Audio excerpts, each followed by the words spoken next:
গীতায় বলা হয়েছে যে পৃথিবীতে জন্ম নিলে আপনার মৃত্যু নিশ্চিত, এক না একদিন তাকে পৃথিবী ছেড়ে যেতেই হবে।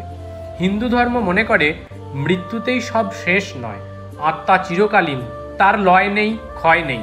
মৃত্যুর পর শুধু এই দেহ শেষ হয়ে যায়, এক দেহ থেকে অন্য দেহে প্রবেশ করে।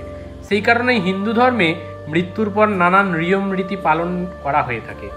মৃতের পরিবারকেও মানতে হয় একাধিক নিয়ম, কিন্তু মৃত্যুর পর সঙ্গে সঙ্গে তাদের অন্ত্যেষ্টি করা হয় না। আবার বাড়িতে মৃত্যু হওয়ার পর সেই মৃতদেহকে একা রেখে কোথাও যান না কেউ। কিন্তু কেন এমন নিয়ম, এ বিষয়ে শাস্ত্রে উল্লেখ পাওয়া যায়। মৃতদেহ কেন একা রাখা হয় না? শাস্ত্র মতে সূর্যাস্তের পর কখনো অন্ত্যেষ্টি করা যায় না। সূর্যাস্তের পর কোনো ব্যক্তির মৃত্যু হলে তার মৃতদেহ বাড়িতেই থাকে, তখন মৃতদেহের পাশে কেউ না কেউ উপস্থিত থাকে। গরুর পুরাণ অনুযায়ী মৃতদেহ একা ফেলে রাখলে তা থেকে গন্ধ বেরোতে শুরু করে। আবার মৃতদেহ একা পড়ে থাকলে পিঁপড়ে ঘিরে ধরতে পারে মৃতদেহকে। পুরাণে এও বলা হয়েছে যে মৃতদেহ একা ছাড়লে তাতে অশুভ আত্মা প্রবেশ করতে পারে। এ কারণে অন্ত্যেষ্টি হওয়া পর্যন্ত মৃতদেহ একা ছাড়া হয় না। মৃত্যুর পরপরই কেন অন্ত্যেষ্টি করা হয় না? কোনো ব্যক্তির মৃত্যুর সঙ্গে সঙ্গে তার সৎকার করা হয় না। এর পিছনেও রয়েছে একটি কারণ।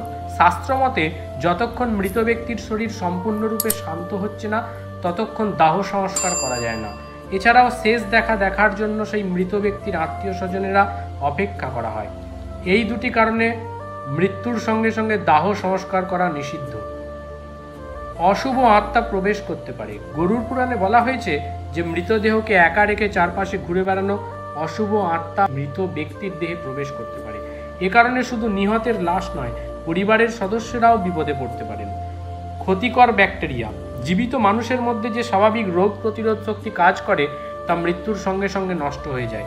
তাই মৃতদেহে নানা ক্ষতিকর ব্যাকটেরিয়া দ্রুত বংশ বিস্তার করতে থাকে।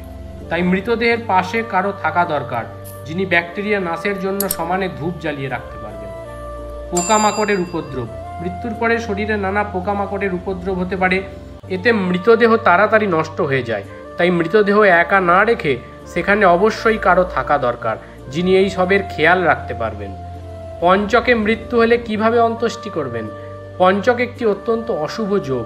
এই সময়কালে কারো মৃত্যু হলে সেই ব্যক্তির পরিবারে দুঃখের ছায়া প্রসারিত হয়। শাস্ত্র মতে পঞ্চকে কারো মৃত্যু হলে সেই পরিবার আরও 5 জনের মৃত্যু দেখতে পারে। তবে এই সমস্যা থেকে মুক্তির উপায় দেখিয়েছে শাস্ত্র। হিন্দু ধর্মশাস্ত্র অনুযায়ী পঞ্চকে কোনো ব্যক্তির মৃত্যু হলে 5টি কুশের পুতুল বানিয়ে মৃতদেহের সঙ্গে রেখে দিন, যাতে দাহ সংস্কারের সময় কুশো পুতুলও পুড়ে যায়। এরপর 13 দিনের মাথায় পঞ্চক শান্তি করানো উচিত। এই উপায় করলে পঞ্চক দোষও কেটে যায়। তো বন্ধুরা, আজকের ভিডিওটি যদি আপনাদের ভালো লেগে থাকে তাহলে ভিডিওটিতে একটি লাইক করবেন ও আপনাদের সুচিন্তিত মতামত জানাতে কমেন্ট বক্সে কমেন্ট করবেন। আর হ্যাঁ, আমাদের চ্যানেলটি সাবস্ক্রাইব করে পাশের বেল আইকনটি প্রেস করতে ভুলবেন না।